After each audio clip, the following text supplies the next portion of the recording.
Naquele dia, levantarei o tabernáculo caído de Davi, repararei as suas brechas, e levantando-o das suas ruínas, restaurá-lo-ei como fora nos dias da antiguidade, para que possuam o restante de Edom e todas as nações que são chamadas pelo meu nome, diz o Senhor, que faz essas coisas. Amém. Os irmãos podem entrar, sentar.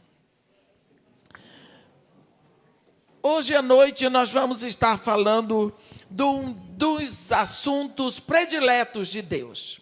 Tabernáculo, habitação, morada.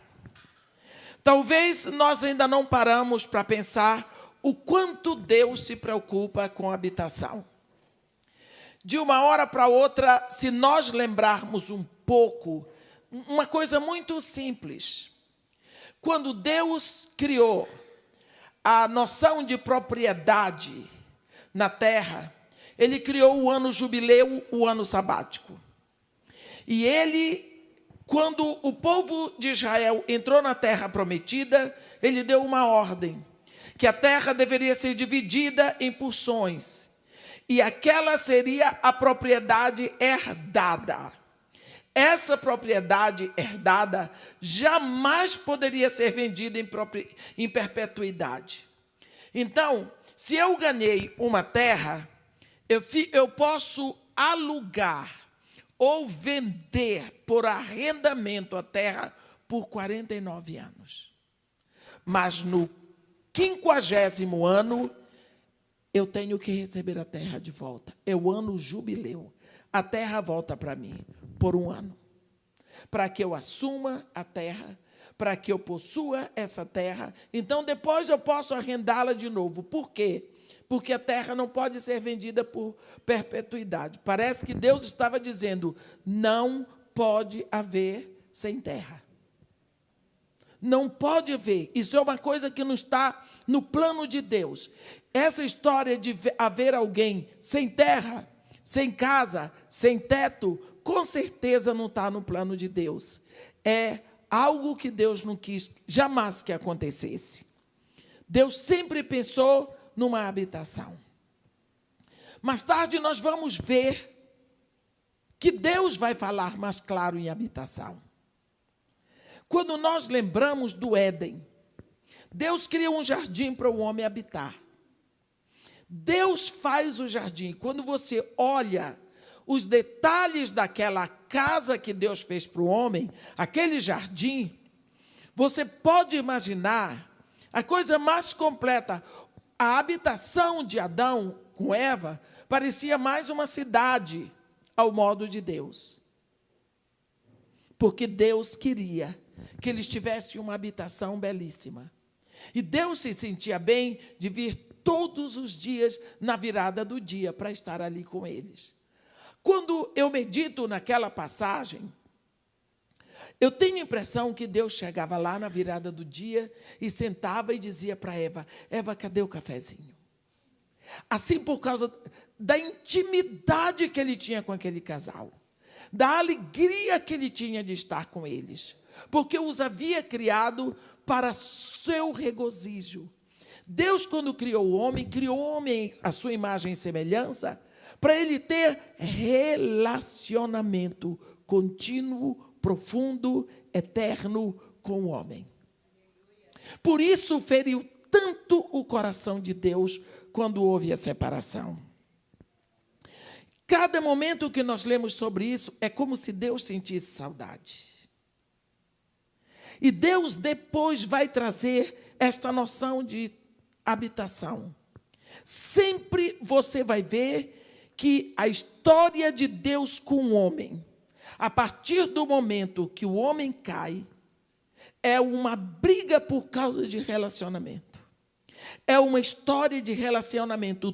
Toda a Bíblia, o homem com Deus, Deus com o homem, é uma história de relacionamento. Mas, quando nós chegamos no livro do profeta Amós, para mim, na minha opinião, Edmeia, Amós é o mais fascinante de todos os profetas menores. Ele é tremendo. Só que quando Deus vem aqui, ele deixa tão clara essa noção de relacionamento, que ele começa a dar visões para o profeta a partir do versículo 7. E ele vai dar 5 visões. A primeira visão que ele dá no capítulo 7 é a visão dos gafanhotos. Quando o profeta vê o enxame de gafanhotos que te vinha, ele clamou a Deus. Porque o profeta, Deus não faz nada aqui na terra sem mostrar os seus profetas. E ele então clama a Deus. Clama a Deus. Ele diz: Deus me fez ver isto. Eis que ele formava gafanhotos ao surgir o rebento da erva serôdia. E era a erva serôdia depois de findas as ceifas do rei. Tendo ele comido de toda a erva da terra, disse eu: Senhor Deus, perdoa, rogo-te. Como subsistirá Jacó, pois ele é pequeno? Então o Senhor se arrependeu disso. Não acontecerá, diz o Senhor. Deus estava mandando o julgamento que o povo precisava e merecia. Deus estava permitindo, mas ele mostrou primeiro para o profeta. O profeta intercedeu, Deus disse: então tudo bom, eu vou te atender.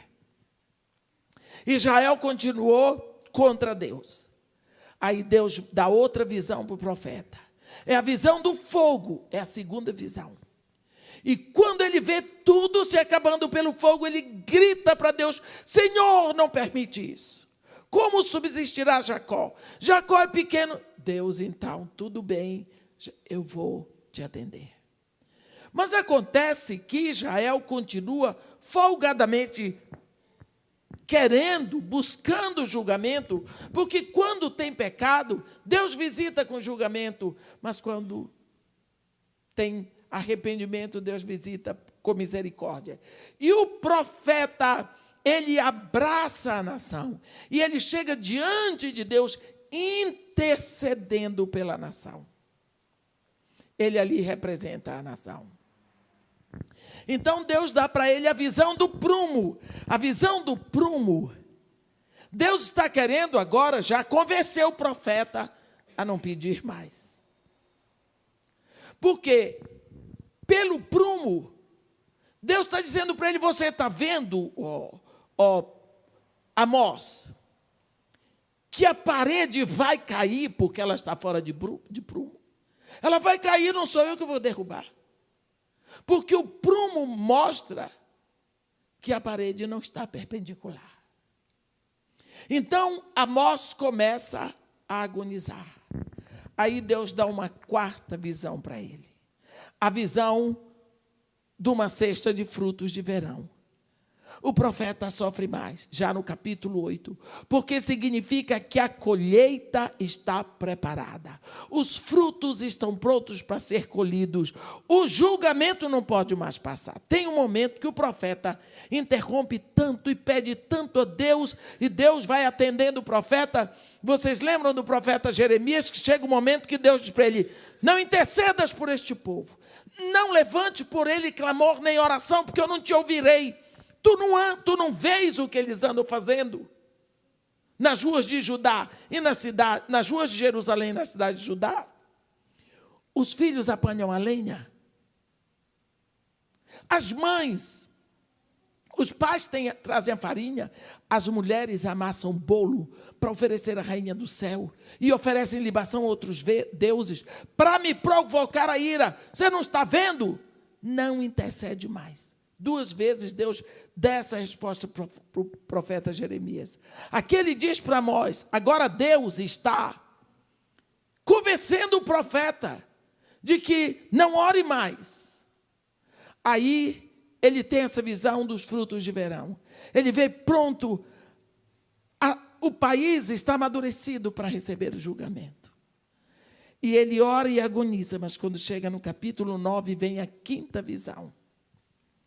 E essa visão, ele diz: eu vi o Senhor que estava em pé junto ao altar. Esta é de todas a visão mais triste. Porque Deus vem ali junto ao altar, mas ele vem para consumar o julgamento. porque a ordem que ele diz, fere os capitéis e estremecerão os umbrais, e faze tudo em pedaços sobre a cabeça de todos eles. Então, agora Deus desceu. Se nós lembrarmos um pouquinho do que está atrás dessa história, nós vamos ver que quando Salomão morreu, que houve a divisão do reino, e Jeroboão ficou com as tribos do norte, ele pensou, o templo está em Jerusalém. E se esse povo continuar subindo para Jerusalém, para adorar no templo de lá de Jerusalém, eles vão acabar voltando todos para Roboão. E eu vou ficar sem o povo aqui. Então, eu vou fazer templo aqui. Aí ele fez um templo em Betel e ele fez um templo em Dan. Falsos templos, colocou falso sacerdote, surgiu uma falsa adoração, surgiu uma religião estatal e o próprio rei ministrava como sacerdote. Então começou uma abominação tão grande com o nome de Deus, que Deus, agora ele vem pessoalmente contra isso. E ele veio para julgamento. E aqui nós vemos que o profeta não pode mais fazer nada. Porque agora é como se o povo pedisse. Você vai ver que todas as vezes no livro de Amós, que tem uma doxologia, 2 doxologias são passadas, porque são 3 ao todo nesse livro, em que ele fala do Deus Criador, é uma coisa linda, mas nessa terceira doxologia, está no capítulo 9, ele chama Deus o Senhor dos Exércitos. Porque o Senhor dos Exércitos, é o que toca a terra e ela se derrete. Então, no capítulo 5, então, aqui ele é apontado como Jeová de Sabaoth, o Senhor dos Exércitos, o Senhor da guerra. Então, depois de vir anunciada toda essa devassa que vai acontecer, Deus diz assim, no versículo 9, no versículo 8, eis que os olhos do Senhor Deus estão contra este reino pecador, e eu o destruirei de sobre a face da terra. Mas não destruirei de todo a casa de Jacó, diz o Senhor. Você está vendo? É quando vem a visão do remanescente. E depois disso, no versículo 11, você vê o coração de Deus se derramar. Porque o prazer de Deus não está no julgamento. O prazer de Deus está na misericórdia. Deus não tem prazer em julgar. Deus tem prazer em perdoar. É isso que nós precisamos anunciar para o povo. Que se arrependam para que Deus exerça o seu grande prazer, que é perdoar o pecador.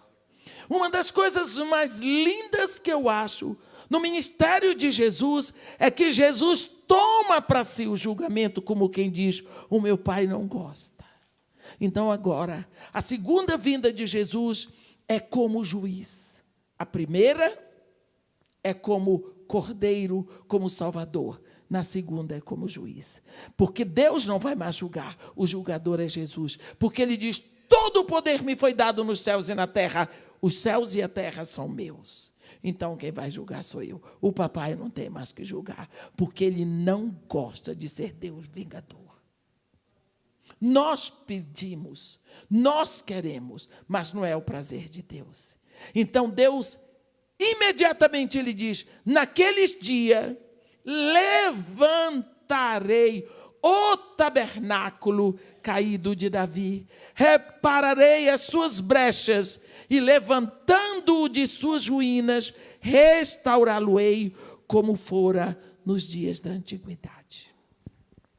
Aqui você lendo bem isso e meditando bem nessa palavra, você pode botar quantos tons, a tonalidade que você quiser, mas Deus está com saudade dos dias da antiguidade. Olhe bem, naqueles dias levantarei o tabernáculo caído de Davi, repararei as suas brechas e levantando das suas ruínas, restaurá-lo-ei como fora nos dias da antiguidade. Ele diz, eu vou fazer tudo. Esse povo pecador vai desaparecer, mas um remanescente vai ficar para quê? E eu, para esse remanescente, eu vou fazer algo tremendo. Eu vou restaurar o tabernáculo caído de Davi. Eu vou reparar as suas brechas. Eu vou restaurar para que ele seja como nos dias da antiguidade. Por que Deus tem tanta saudade desses dias da antiguidade? Por quê? Por causa do relacionamento. Vamos falar um pouquinho sobre esse tabernáculo.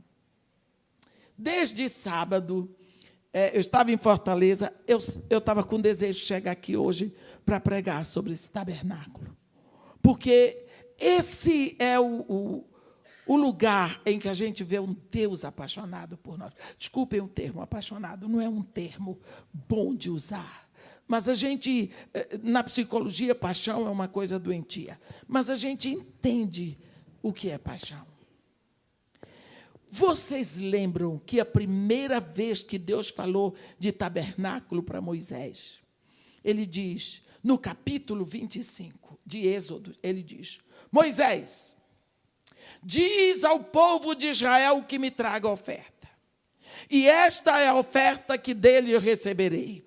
Ouro, prata, bronze, estofo azul, e púrpura, e carmesim, e pelos de animal, e peles de animal marinho, e pelos de cabra. E ele vai dizendo uma lista, e lá no final ele diz, e me farão um tabernáculo, para que eu possa habitar no meio deles.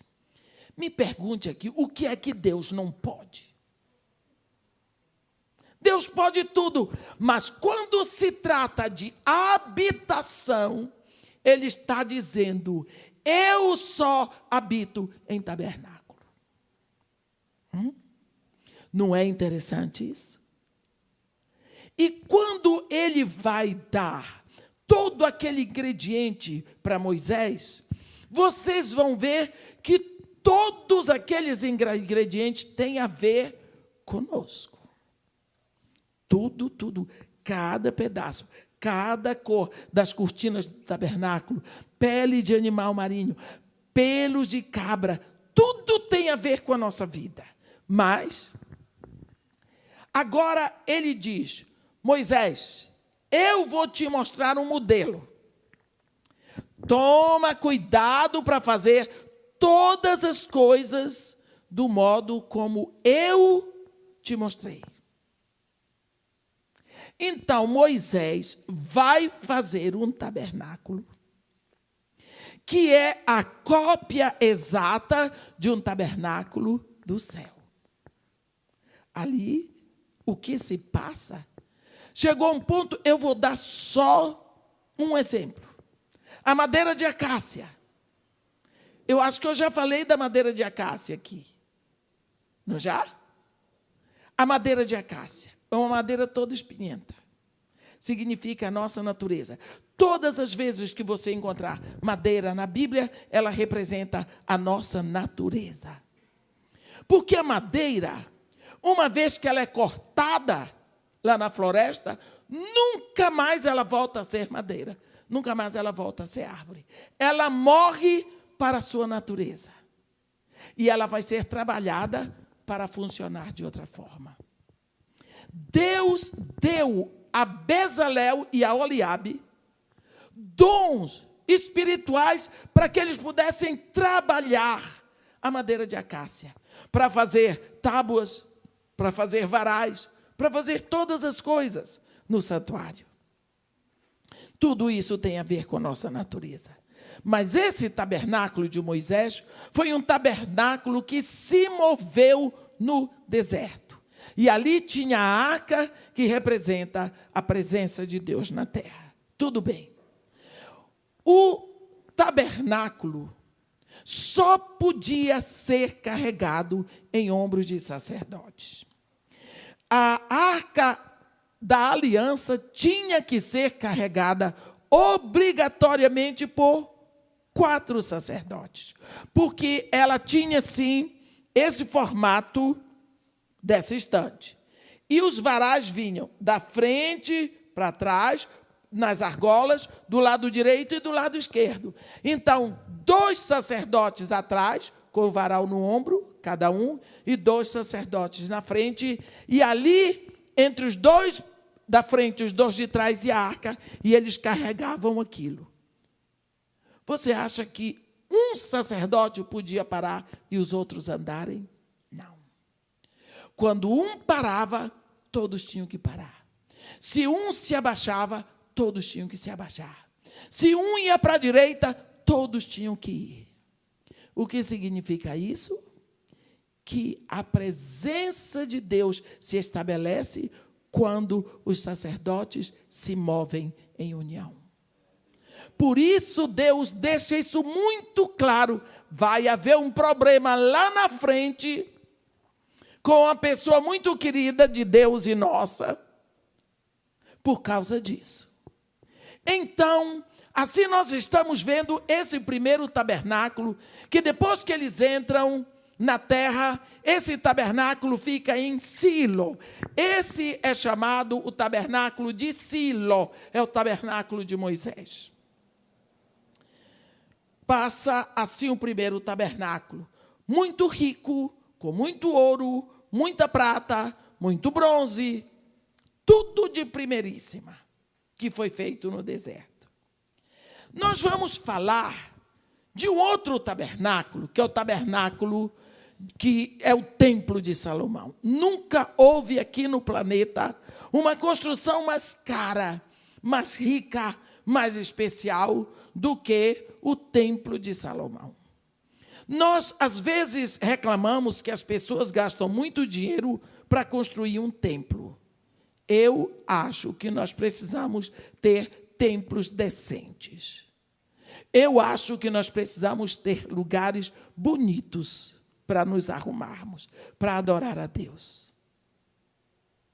Mas uma coisa é certa. Nós sabemos que todos esses templos lindos vão ficar aqui, para o anticristo, porque nós vamos embora. Não é? Vamos embora. E isso vai ficar. Mas ele que se vire.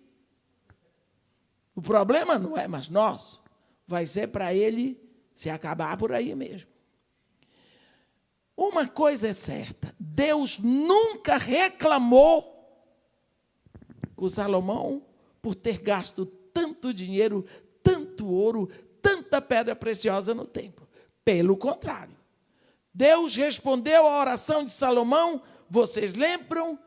Em 1 Crônica 7,14, se o meu povo que se chama pelo meu nome se humilhar, orar, buscar a minha face e se arrepender do seu mau caminho, eu ouvirei do céu, perdoarei o seu pecado, sararei a sua terra, estarão abertos os meus ouvidos para a oração que se fizer neste lugar, aqui, cheio de ouro e de prata e de pedras preciosas e de tudo do mais caro. Deus não reclamou.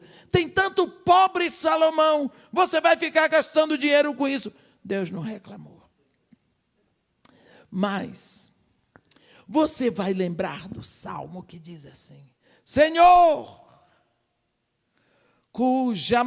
cujo templo está em Jerusalém, mas cuja morada está em Sião.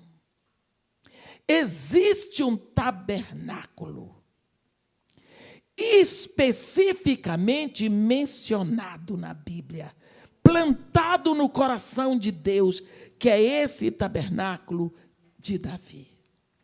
Por que será que Deus fala desse tabernáculo de Davi com tanta saudade, com tanto carinho, não é?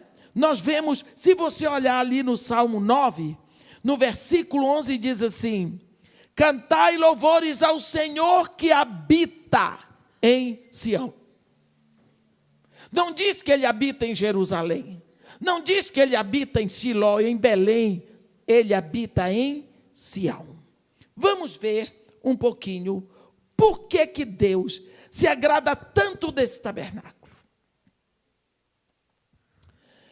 Quando, na época da decadência espiritual de Israel, quando o sumo sacerdote era Eli, ele tinha os 2 filhos dele, Hofni e Finéias, e esses homens praticavam imoralidade sexual com as mulheres ali.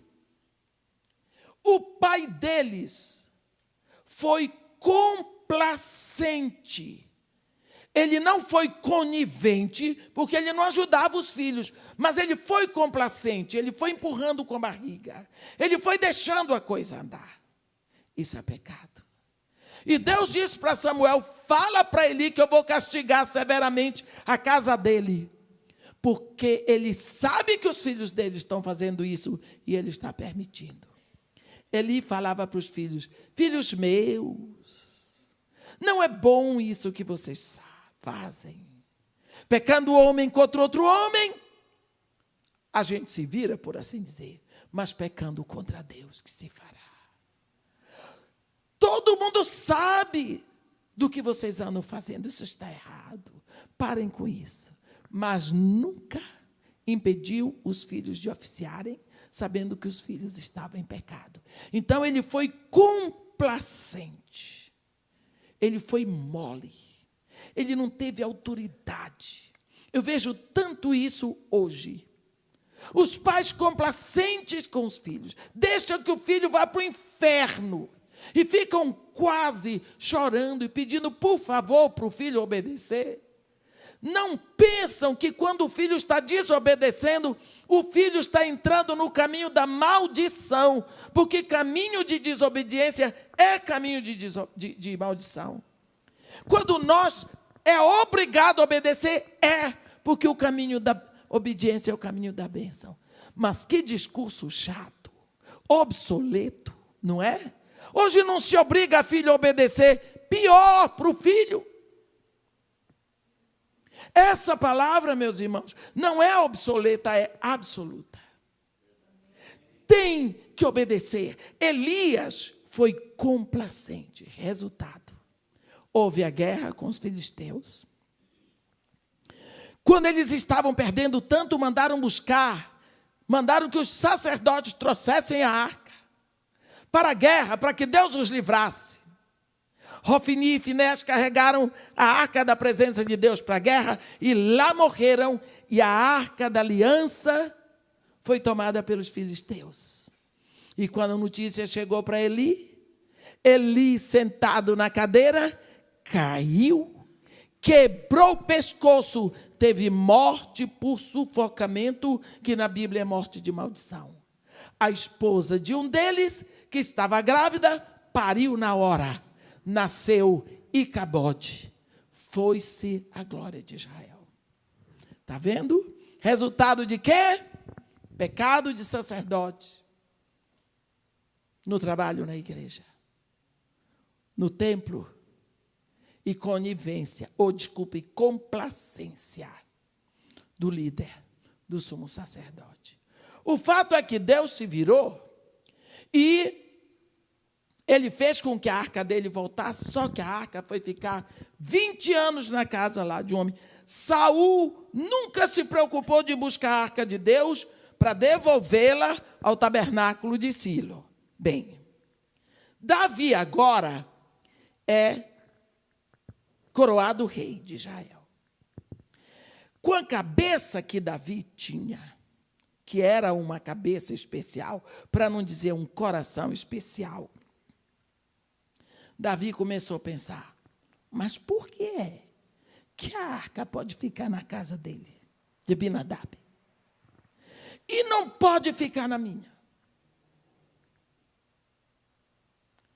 E Davi construiu a casa dele. Depois ele disse, mas eu quero Deus perto de mim, eu quero ficar perto de Deus. Se pode ficar na casa de fulano, eu posso fazer. E aquilo começou a incomodar Davi. Davi queria ficar ligado com Deus. E naquela época, a forma era essa. Era de estar ali no templo deles naquela época, que era o tabernáculo. Tinha que estar no tabernáculo. Chegou uma hora que ele não aguentou mais, ele disse, eu vou trazer Deus para perto de mim. Eu vou porque eu não aguento mais a distância. Eu quero. Aí ele constrói um tabernáculo, praticamente no quintal da casa dele. Era uma tenda. Era uma tenda para botar a arca. Davi estava tão completamente assoberbado do interesse de fazer isso, que ele prepara ali um novo sacerdócio para ministrar diante da arca. Você imagina o que se passava no coração desse homem? Agora eu vou poder ministrar diante do meu Deus. De manhã, de tarde, de noite, de madrugada. Eu vou compor salmos. Eu vou tocar harpa para o meu Deus. Eu vou ficar aqui, vou dormir e acordar juntinho dele. Vamos preparar para trazer a arca. Normalmente, é possível que alguém tenha dito para ele, mas rei, e como é que nós vamos trazer a arca? Vamos ter que arranjar um carro de boi. Você imagina que carro de boi é que Davi não teve tempo de pensar. Você imagina do jeito que Davi era cuidadoso com as coisas de Deus?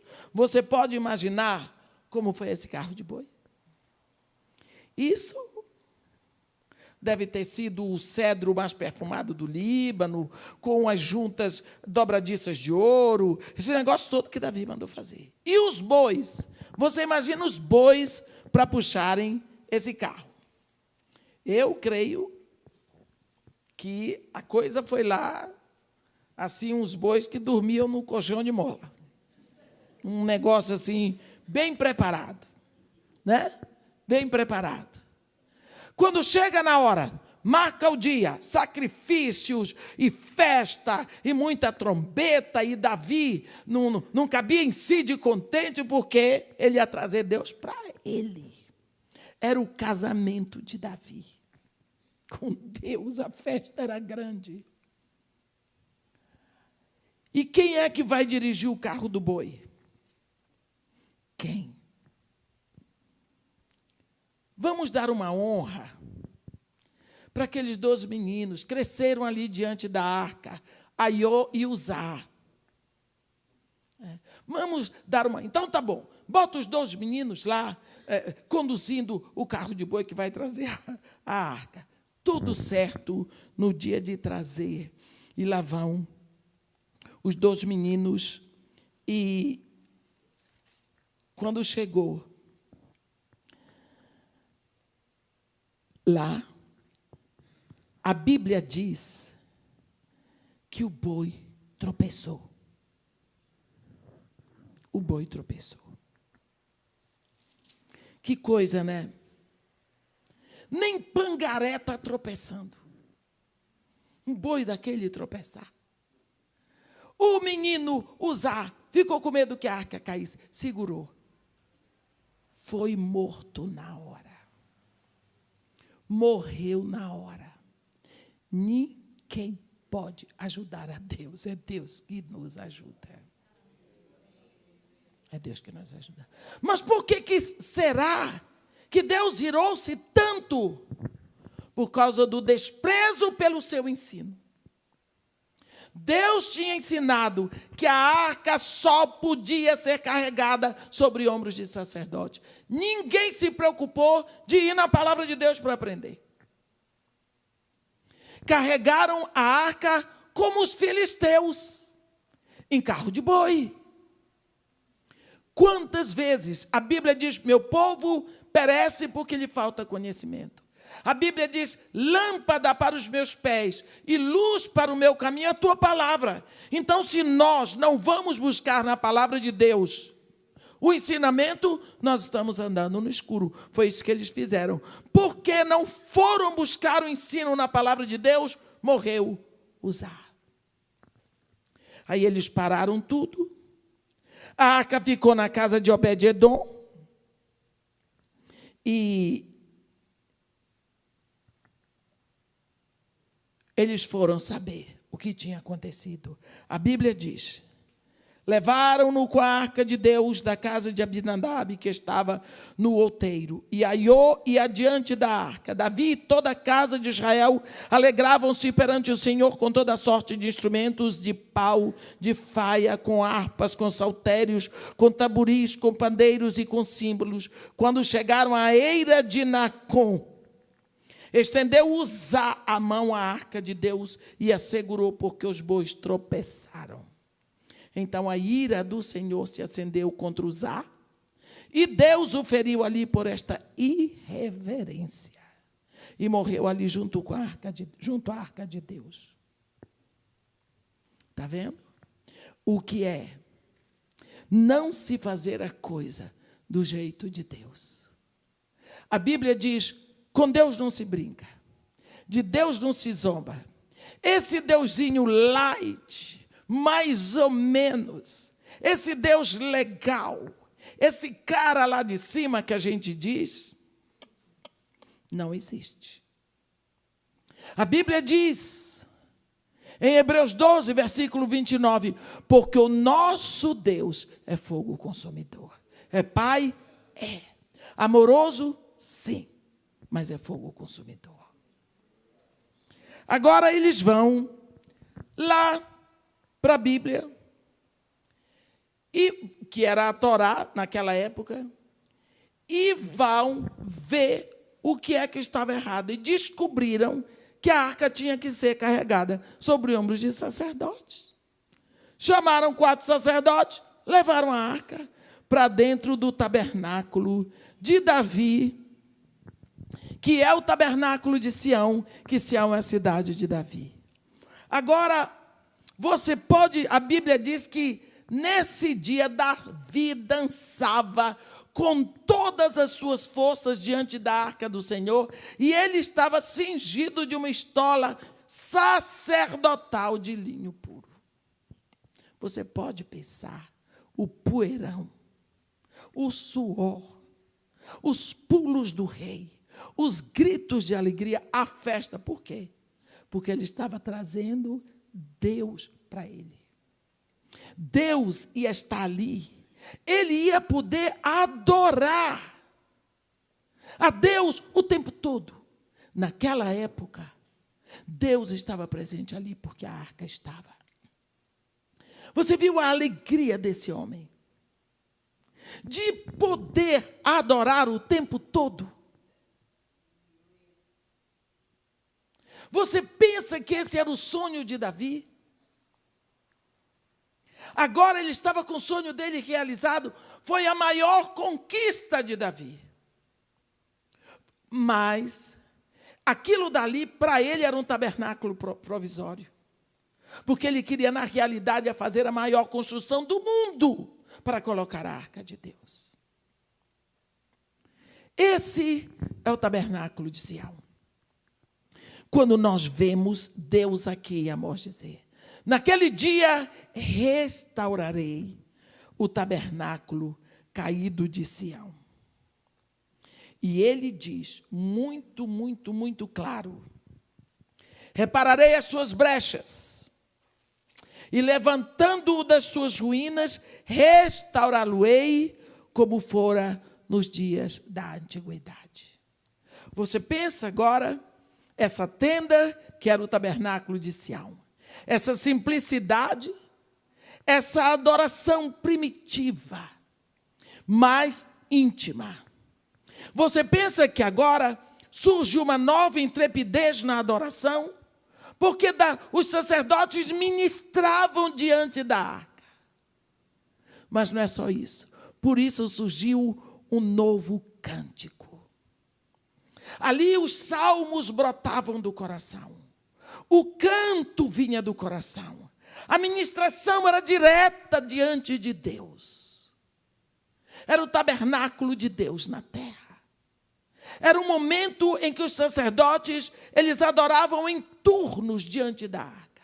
Deus não ficava sem o louvor de homens cantando, tocando diante dele. E Davi, quando não estava ali, estava querendo voltar. E na hora de sair dali, não queria sair. E foi ali que Davi desmistificou para nós. Para quem quisesse ver o que seria o louvor e a adoração no Novo Testamento. Ele dizia: Deus, eu estou te oferecendo animal, porque eu estou no Antigo Testamento, mas isso aqui não te agrada não. O que te agrada é um coração compungido. O que te agrada é um coração que se derrete diante de ti. É isso que te agrada, Senhor. Mas por enquanto eu estou te oferecendo animal. Não é, ele sabia perfeitamente. Davi foi o maior profeta do louvor. Ele foi mais profeta do louvor do que ele foi rei. Ele profetizou todo o louvor do Novo Testamento. Tudo o que nós fazemos hoje foi profetizado por Davi. E fazemos pior do que ele profetizou. Agora, Davi também foi um rei sacerdote. Por isso nós vemos sempre filho de Davi, porque Jesus Cristo é rei sacerdote. Nós não podemos entender como essa tribo de Judá se levanta assim quando o sacerdócio vem da tribo de Davi, vem da tribo de Levi. Davi foi um rei que ministrava o que é adoração, porque ele adorava. E Deus nunca reclamou disso. Por quê? Porque lá, no tabernáculo de Sião, o coração dele se deleitava em Deus. O coração dele se derramava em Deus. Por isso. Porque Deus, desde que criou o homem, ele criou o homem para si. E Deus criou em cada homem um coração adorador. A essência da adoração está em cada um de nós. Você vê, se nós não adoramos a Deus, nós adoramos pedra, nós adoramos pau, nós construímos imagem para adorar. Nós adoramos o sol, nós adoramos o mar. Eu acho incrível que as pessoas têm tanta dificuldade de entregar uma oferta na igreja, mas eles compram bode, eles compram boi, eles compram bebida, perfume francês para entregar para Iemanjá e para outros demônios. Porque eles têm que ofertar para o seu Deus. Porque quando você ama, você oferta. Quando você ama, você dá presente. E era isso que Davi fazia. Ele comprava ouro para o tabernáculo. Ele mandava buscar madeira para o tabernáculo. Ele oferecia, ele dava. Ele ofertava hinos, ele ofertava poesia, ele ofertava palavras lindas, poemas maravilhosos, que ele ofertava para o Deus que ele amava e que adorava. Esse coração adorador. Quando o homem foi expulso do Éden, antes de Deus expulsar o homem do Éden, Deus tem, eu creio que é quase um choro, quando ele diz: ó Adão, por tua causa, amaldiçoada é toda a terra. A gente sente a dor do coração de Deus. Quando Deus faz a primeira pergunta: onde estás? Adão, onde estás? Adão não sabia dizer onde estava, porque a distância que ele estava era tão terrível que só a morte do Filho de Deus podia vencer essa distância. E quando ele diz: ouvi a tua voz no jardim porque estava nu, tive medo e me escondi, Deus diz: quem te fez saber que estavas nu? Como tu chegaste a essa conclusão? Quem te disse que tu estavas nu? Porque eu te criei nu, Adão. Tu e tua mulher. Vocês sempre tiveram nus diante de mim. E vocês nunca se encontraram. Nunca se incomodaram com isso. Como é que você veio chegar a esse ponto? Deus queria arrancar de Adão. Pequei, te desobedeci. Perdoa o pecado. Me traz de volta. Não sei onde eu estou. Mas isso não aconteceu. E Deus então toma providência. E diz: eu vou trazer o homem de volta para mim. Vou trazer de volta para mim. E você vê que Deus começa. É como se Deus começasse um grande concerto, onde Ele é o maestro. Ele vai dirigindo, Ele vai buscando, Ele vai ensinando. E aí vem o dilúvio. E do dilúvio, antes do dilúvio, Ele cria um homem que andava com Ele, Noé. E Noé tem 3 filhos e casa e bota tudo dentro da arca. E quando acaba o dilúvio, que eles saem sozinhos na terra. Que visão horrível da terra. Sabe o que é sair de uma arca? Não tem mais um vizinho. Não tem mais uma árvore. Só tinham cadáveres. Esqueletos. Todos os amigos tinham morrido. Todos os animais. Sozinhos na terra. Deus dá uma promessa. Deus dá uma promessa. Eu acredito que quando Deus deu a promessa na aliança do arco-íris, é porque eles choraram. Ó Senhor, como vamos viver numa terra que vem dilúvio? Ele disse: quando eu enviar chuva para a terra, lembrar-me-ei do meu arco. Nunca mais a terra será destruída por águas de dilúvio. Eu prometo a vocês, não chorem mais. E Deus dali vai levantar toda a humanidade. E daqui a pouco você vê Deus chamar Abraão, tirado, descendente do filho mais velho de Noé, da tribo de Sem. Tira Abraão, leva para Canaã. E de nasce Isaac. E de Isaac nasce Jacó. E Deus chama 12 tribos, 12 homens, 12 príncipes em Jacó. Leva para o Egito. Do Egito, Deus começa a se manifestar a eles. Até ali, a adoração a Deus. Deus está começando a chegar num ritmo mais quente com a humanidade, no sentido de trazê-los de volta. Porque Deus estava amando, amando, amando e dirigindo tudo. E quando chega no Egito, Deus tem o prazer de provar para eles. Quando Deus os tira do Egito, ouve, ó Israel, sou eu, o Senhor teu Deus que te tirou da terra do Egito, da casa da escravidão. Fui eu. Mais ou menos o que Deus estava dizendo para aquele povo. Vocês viram todas as pragas? Fui eu que mandei. Não aconteceu nenhuma na terra de Gósen, não foi? Foi, porque eu guardei vocês. Cadê os deuses do Egito que não me impediram? Onde estava Osíris, e Ísis, e Horus, e o Boiapes? Eles puderam contra mim? Não. Tudo fracote. Eu sou o Todo-Poderoso. Portanto, não terás outros deuses diante de mim. Tudo bem? Tudo bem. Estabelecida o culto monoteísta. Vocês viram o meu rosto? Não. Viram a minha cor? Vimos não. O meu tamanho? Não. Minha forma? Não. Então não façam imagem, nem semelhança, nem forma de mim. Vocês não viram nada. Eu sou o Deus que não tem forma, que não tem cor, que não tem tamanho. Eu sou o Deus de vocês. E Deus vai começar a se revelar e a se revelar e a se revelar para este povo.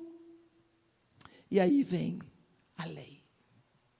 Deus tem uma lua de mel de 40 anos com esse povo no deserto. Até aquele ponto, o culto era familiar. Era Noé com seus filhos. Era Abraão, debaixo da árvore com Deus. Deus vai ter a primeira resposta quando ele rasga o mar vermelho para o povo passar. Deus abriu o mar. Eles passaram. E do outro lado, perplexos, eles viram o mar ir se fechando em cima dos inimigos deles. Em silêncio, eles olhavam e viam cavalos, corpos de soldados boiando no mar. Quando eles viram aquela grandiosidade, começaram a dançar. Moisés compõe um hino, o primeiro hino da Bíblia. E Moisés recita aquele hino de gratidão e de louvor. Miriam, brinque com mulher. Naquela confusão, ela sabia onde estavam os pandeiros. Toca pandeiro, dança. E Deus ali, recebendo o primeiro culto de uma congregação neste planeta. E se alegrando com aquele povo, e eles dançavam, e eles cantavam, e eles faziam a charanga deles de alegria. Por quê? Porque Deus já rasgou o mar para dar a eles livramento físico. Você já dançou para Deus? Já gritou, já fez uma charanguinha? Porque Ele rasgou o seu filho na cruz para lhe dar livramento espiritual? Já deu? Pode dançar para Ele. Bem, as coisas estão melhorando. Vem a lei. E da lei começam os profetas. E os profetas começam. E você vai ver cada profeta falando mais. Cada um falando mais, cada um falando mais, cada um falando mais. Chegou um ponto que Isaías fica doidinho. E disse: vocês querem um sinal? Querem? Pois eu vou dar. A virgem conceberá e dará à luz. Quer esse sinal? E o nome dele será Maravilhoso Conselheiro, Deus Forte, Pai da Eternidade, Príncipe da Paz. Quer dizer, esse é o sinal. E Deus começa, então, Deus está apertando o ritmo da orquestra dele. Até que, como um jornaleiro que anuncia, com o jornal na mão, vem Malaquias. Malaquias grita: ei, ei, eu sou a última voz. Depois de mim é silêncio. 400 anos de silêncio seguirão a minha voz. Não sei se alguém acreditou. Mas ele anunciou o anjo da aliança, que é Jesus, e anunciou João Batista. 400 anos de silêncio profético em Israel. Um dia tem um Zacarias, que estava ministrando no seu turno, veio um anjo Gabriel e disse: ei, vai nascer um filho de você. Sua mulher, que é considerada estéril, vai ter um filho. Lá vem João Batista. Vai agora vir, depois de 400 anos, a última voz profética do Antigo Testamento, primeira do Novo Testamento. Vai nascer João Batista, que já é o precursor da brilhante estrela da manhã, que é Jesus, da raiz de Davi. Então, Deus está fazendo isso tudo para quê? Sabe qual é a visão de Deus? Em cada coisa, eles virão para mim. Eu vou trazê-los de volta para mim. Eu criei o homem para mim. Eu vou trazê-los de volta para mim. Eu vou criar um homem na terra. E através deles, eu vou trazer todos para mim. A visão de Deus era só essa. Quando Jesus vem, a gente não vai falar nada disso agora. Mas quando ele chega lá na cruz, que tudo está completo, e ele grita: tudo está consumado. Pai, nas tuas mãos eu entrego o meu espírito. Sabe o que o Pai fez? Avançou no templo, na cortina torcida. Cortina retorcida significa um tecido grosso, grosso, grosso, que mão humana não poderia rasgar de baixo para cima. Deus foi lá e rasgou de cima para baixo. Rasgou de cima para baixo, e não apenas rasgou, separou as partes para mostrar que a adoração estava livre. A arca estava visível, todo mundo podia passar com ela. Venham, está aberto, completou-se a obra, podem vir para mim, venham, pode vir. Você vai? Você tem ido? Ou o caminho continua vazio? Quanto você tem aproveitado dessa bem-aventurança? Quanto? Tudo isso para quê? Para um novo templo. Para o templo da simplicidade. Deus tem saudade da intimidade que havia no templo de Sião, no tabernáculo de Davi. Deus quer restaurar o tabernáculo de Davi, não é a tenda, é a intimidade, é o relacionamento que havia naquele tabernáculo, é esse relacionamento que Ele quer hoje conosco. E para isso, primeiro, Ele nos faz filhos em Jesus Cristo. Segundo, Ele nos dá o seu próprio Espírito. É tão triste que às vezes vê as pessoas orando e dizer: Senhor, envia o teu Espírito. Meu Deus, é como se Deus está dizendo: minha filha, Ele está aí tem 2000 anos. Já desceu, já está aí. Você ainda não sabe. Você nem estaria clamando a mim se não fosse pelo Espírito. Bem, o Espírito vem, por quê? Porque agora, se você olhar para aquela palavra de Êxodo 25, e me construirão um santuário para que eu possa habitar no meio deles. Agora o Espírito pode habitar aqui em mim, por quê? Porque Jesus Cristo já subiu. Há um momento na Bíblia em que Jesus Cristo deixa isso tão claro. Ele diz assim, no dia da festa dos tabernáculos. O dia da festa dos tabernáculos, no último dia, havia um cerimonial assim. Eles botavam um palanque e em volta do palanque eles botavam muita areia, areia. O sumo sacerdote, em determinado momento, ele chegava naquele palanque, subia ali, pegava um cântaro. Depois, cântaro vazio, e levava aquele cântaro, e o povo pulando, e gritando, e festejando atrás dele. Ele ia no tanque de Siloé, enchia de água, botava o cântaro no ombro, o sumo sacerdote todo paramentado. E lá vinha ele com o cântaro cheio, e o povo gritando, gritando em volta dele. Ele subia o palanque e derramava aquela água na terra seca, e o povo gritava de alegria e de louvor, porque ele queria indicar que Deus saciou com água a sede do povo no deserto. Era isso, o Deus que sacia a sede. Quando Jesus Cristo viu aquele povo gritando sem entender, Jesus Cristo levantou-se, está escrito em João 7, no meio do povo e gritou: quem tiver sede, venha a mim e beba. Porque quem crer em mim, como diz a Escritura, rios de água viva fluirão do seu interior. Aí João acrescenta, isso ele dizia a respeito do Espírito Santo que havia de ser dado para aqueles que nele crescem.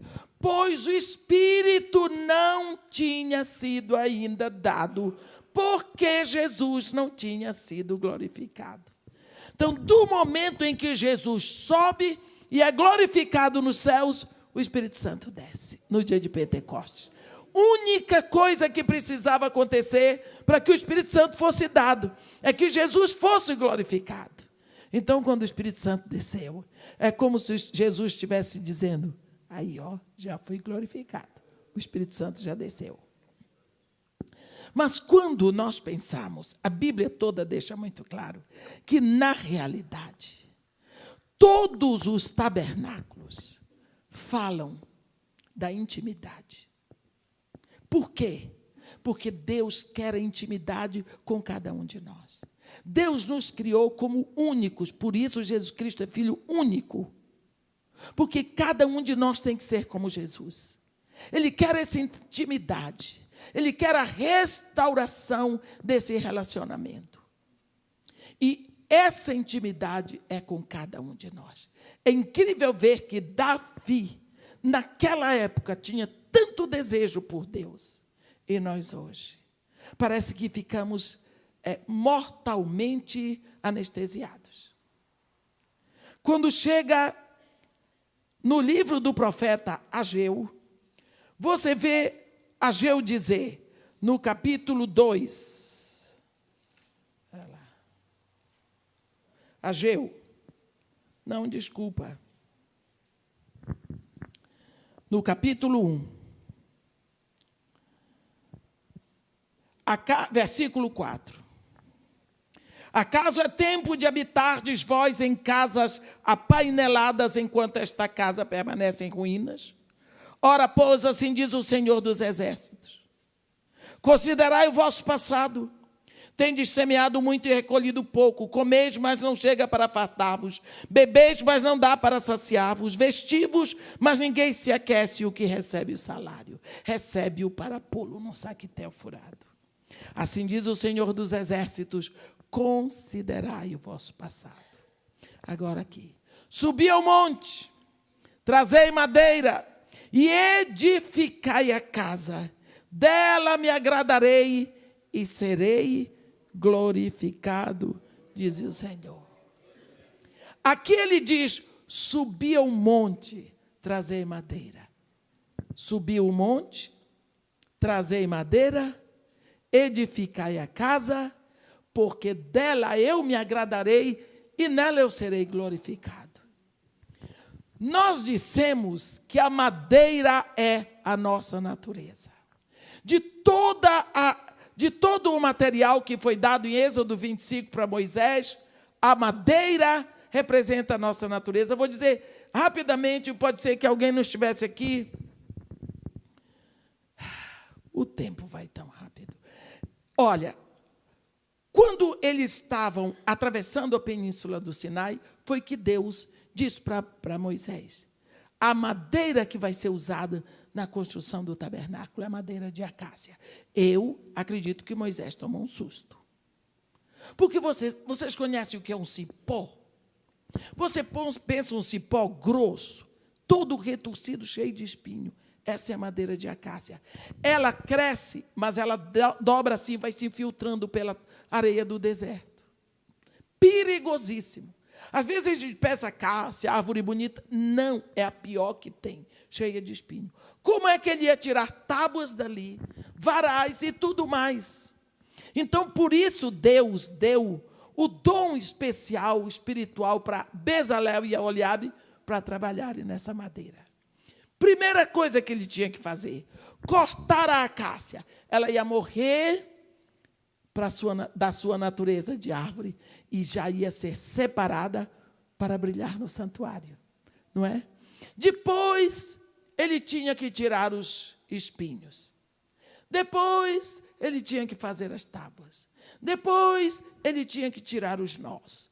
E tirando os nós, ele ia botando um pedaço de tábua ali, enxertando, fazendo. Depois que estava tudo pronto, vinha a lixa grossa. E depois a lixa fina. Para depois vir maçã. E vinha o ouro. Entendeu? Nossa natureza, cheia de espinho, cheia de nó. Só Deus para dar conta da nossa natureza. Nós somos tão exigentes, nós somos tão importantes, nós temos tantos direitos. Eu tenho direito à minha privacidade. fulano fez isso comigo, onde já se viu, está pensando que somos tão exigentes, valentes, meu Deus, só Deus para lidar com a gente, né? E o Espírito Santo vai trazendo. Um dia ele tira um nó, dói. Depois ele tira outro nó e vai botando uma virtude, vai. Depois que ele acabou de fazer esse trabalho, aí vem a lixa grossa. Pode ser um marido chato, uma mulher faladeira,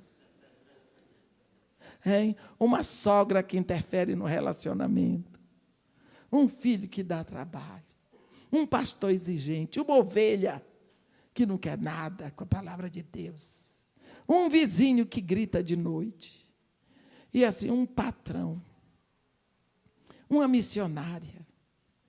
Isso tudo é lixa, dói. Depois que passou a lixa grossa, vem a lixa fina.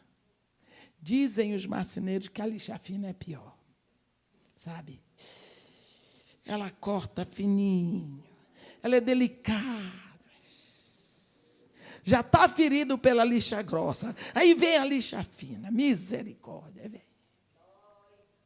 Dói. Mas se não passar por isso tudo, não recebe ouro. Tudo isso para quê? Construir o tabernáculo. E Deus diz, subi ao monte. Afaste-se da multidão. Afaste-se da televisão, do burburinho, da confusão. Suba ao monte, quer dizer, afaste-se de tudo. Fique lá, pense. Ele diz, considerai o vosso passado. Comece a pensar nas coisas. Suba ao monte. Pense nas coisas que se passaram. Analise de onde você saiu, como você estava, o que foi que aconteceu, que hoje você está assim. O que foi que aconteceu no meio do caminho? E suba o monte. Mas quando descer, traga a madeira. Traga a sua natureza. Traga você. E você, ele diz aqui, subir ao monte, trazer a madeira e edificai a casa. Dela eu me agradarei e serei glorificado. Deus está esperando que você construa no seu coração um tabernáculo para ele habitar. Com a mesma alegria, com a mesma simplicidade, com a mesma intimidade, com a mesma paixão de Davi. Mas, irmã, talvez de todos os personagens bíblicos, o mais exposto na Bíblia, no Antigo Testamento, é Davi. Não tem pecado que Davi não tivesse. Pelo menos os mais que a gente ouve falar. Adúltero, não podia ver um rabo de saia. Não era. Guerreiro, Deus disse, não, você não vai construir tabernáculo para mim, não. Não vai construir o templo, não, porque tem a mão muito suja de sangue. Matava que só. Mentiroso. Quando a gente vê aquela história dele com Urias, eu digo, gente, eu não entendo como é que Davi pode ser tão fascinante. O homem tentou enganar o marido da mulher dele. Começou adulterando com a esposa, sabendo que a esposa do pobre do homem estava grávida, ainda dando vinho para o homem deitar com a mulher para achar que o filho era dele. Ele fez de tudo para enganar, para mentir. Eu fico olhando a cara de Davi, chamando Urias, venha, e nós vamos jantar, receba a honra. Imagino para convencer o homem não aceitou. Quando ele viu que o homem não aceitava, leva um bilhete para o teu general. O bilhete era a sentença de morte de Urias. Você faria isso? Pois Davi fez. E era um homem segundo o coração de Deus. Por quê? Porque pecadores todos nós somos. E nós vamos ser sempre. Aqui mesmo, nesse livro de Amós, nós vemos Deus dizer para Israel, vocês estão pensando que vocês são diferentes dos outros? Vocês estão igual aos outros. Iguaizinhos aos outros vocês estão. O grande problema, aqui ele diz assim, não sois vós para mim, ó filhos de Israel, como os filhos dos etíopes, diz o Senhor. Não fiz eu subir a Israel da terra do Egito, e de Caftor os filisteus, e de Quir os sírios? Quer dizer, vocês são iguais aos outros. A única diferença é que eu tenho uma aliança com vocês, só isso. Porque vocês são iguais aos outros. Não tem melhor, não tem pior. Mas havia em Davi um desejo pela intimidade com Deus. O carinho dele com Deus. Pense você que tem filho. Você não tem 2 filhos iguais. Tudo igual. Tudo do mesmo jeito. Mas tem um que é mais preguiçoso. Não quer estudar, tira a nota mais baixa. Desarruma o quarto, gasta mais dinheiro e tudo mais. Mas se ele for mais carinhoso, ele atinge o seu coração. Não é? Ele é o mais carinhoso de todos. Ele é o mais carinhoso de todos. Eu me lembro que uma vez o papai... Eu tinha um irmão que já morreu. O nome dele era Davi. Davi foi o irmão. Os outros todos estudaram e fizeram isso. Davi não quis. Davi ficou tomando conta dos negócios do papai. E o papai fabricava sabão e vinagre. E depois saía naquele barco grande, porque ele ficou cego. No final da vista, problema de glaucoma com diabetes. E ele ia com o papai, ia distribuindo as coisas, levando. E, quando eles paravam, o meu pai me disse, Dedê, ele chamava Dedê, é um filho tão especial. Porque o meu irmão mais velho foi trabalhar na Petrobras, saiu de lá. O outro foi trabalhar na Ford, saiu de lá. O outro trabalhava com a fazenda, saiu de lá. Davi ficou com o papai e levava o papai para todo canto. E quando namorador que não acabava. Assim, porque era crente, mas não parava. O papai dizia, o Davi, Dedê, não namora a minhoca porque não sabe quem é o macho, quem é a fêmea. Era esse o Dedê dele. Mas o papai me disse assim, mas ele é um filho tão especial. E o papai me disse, tu sabes, Edi, quando a gente chega num porto por aqui por perto, e ele para o navio ali. E à noite, todos os rapazes vão para as festas. E eu digo para ele, Dedê, desce e vai te divertir um pouco. Ele diz, não, eu não quero que você fique aqui tomando conta de mim. Já jantei, estou pronto, desça. Eu estou ordenando que você desça. Você tem que me obedecer. Tá bom, papai, eu já vou. Edi, ele batia na escada, fazia tudo. E ficava quietinho, para eu pensar que ele desceu. Porque cego, eu não ia ver. E eu ficava parado. E meu coração ia ao trono do meu Pai do céu, dizendo, Deus, que filho é esse que me engana para ficar tomando conta de mim? Ele disse que ficava ali, e meu pai me disse, muitas vezes ele chorou. E que um dia ele disse, Dedê, eu sei que você está aqui. E ele abraçou a minha perna e me disse, Dad, como que eu ia deixar o senhor aqui sozinho? Esse filho que não teve nenhum título universitário, que não namorava a minhoca porque não sabia que era nem o macho, que nem a fêmea. Era o filho que atingiu o coração do meu pai. Sabe por quê? Por causa do carinho, por causa da proximidade, por causa do amor expresso nesse agarramento. Quando Deus diz, eu vou acabar com vocês todos, mas eu vou deixar um remanescente. E para esse remanescente, eu prometo que eu vou levantar. Eu vou levantar o tabernáculo caído de Davi. Repararei as suas brechas. Restaurá-lo-ei, como nos tempos da antiguidade. Eu vou ter de novo um templo. de intimidade com vocês.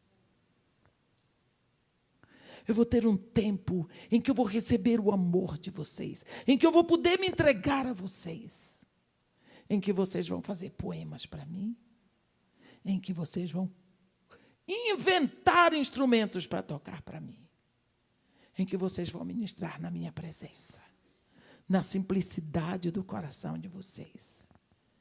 E vocês vão me amar tanto, que aonde vocês forem, vocês vão me adorar. Porque eu vou estar grudado com vocês. Como Davi queria estar grudado comigo, eu vou estar grudado com vocês e vocês vão querer estar grudados comigo. O que eu quero dizer, minhas irmãs, é que a gente, quando lê isso aqui, como nos tempos da antiguidade, a gente vê Deus com saudade daquela intimidade. O que nós podemos ver é que parece que nós não temos saudade dessa intimidade. Parece que nós não buscamos essa intimidade. Não é? Nós não temos essa busca, porque Ele está aqui. Ele está aqui. Você pode falar com Deus a hora que você quiser. Você pode cantar para Ele. Você pode dançar para Ele. Você pode construir um instrumento, inventar um ritmo, compor uma canção. Porque Ele está pronto para ouvir, para receber de você. Davi chegava lá com a harpa dele, dedilhava, daqui a pouco ele inventava uma frase.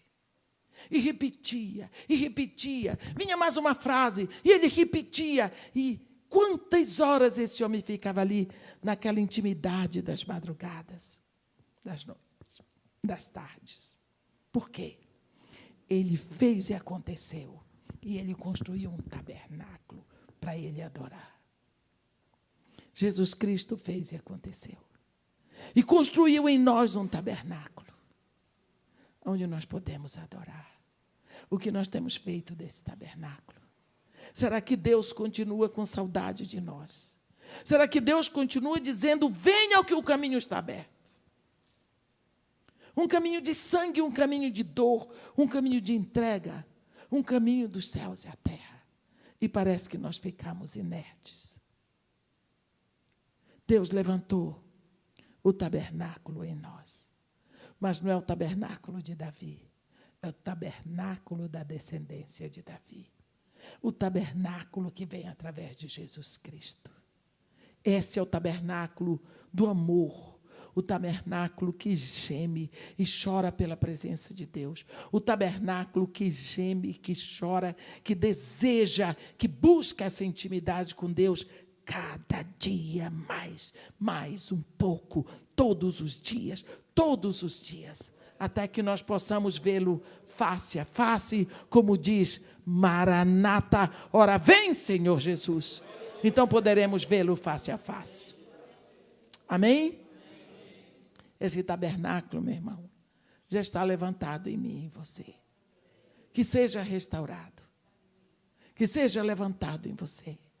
Que sejam reparadas todas as suas brechas. Mas que você possa fechar os olhos e dizer, Senhor, eu sei que Tu estás aqui. A qualquer momento, em qualquer situação. Só não feche os olhos se estiver dirigindo. Amém? Que Deus nos abençoe e nos guarde. Que faça resplandecer o seu rosto sobre nós. E tenha misericórdia de todos nós.